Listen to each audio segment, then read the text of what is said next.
Penampakan pesawat tempur TNI Tucano yang meledak usai jatuh di Pasuruan. Pesawat Tucano sempat meledak usai terjatuh di Desa Kaduwung, Kecamatan Puspo, Kabupaten Pasuruan, Jawa Timur pada Kamis 16 November 2023.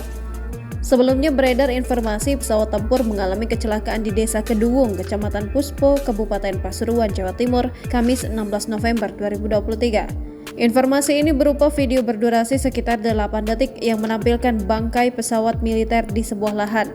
Pesawat Tucano yang jatuh kemudian meledak usai jatuh.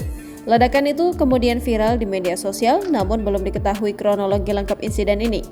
Saat ini jurnalis Tribun Jatim sedang mengupayakan informasi lengkap mengenai insiden ini, termasuk mengkonfirmasi kebenarannya.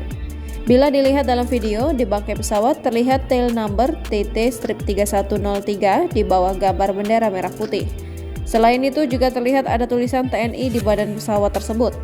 Bila merujuk dari laman TNI Angkatan Udara, pesawat dengan tail number TT-3103 adalah pesawat tempur taktis Super Tucano buatan Brazil. Pesawat tempur ini didatangkan pada 2012 dan 2013 silam di Pangkalan TNI Angkatan Udara Abdul Rahman Saleh, Malang. Download Tribun X sekarang, menghadirkan lokal menjadi Indonesia.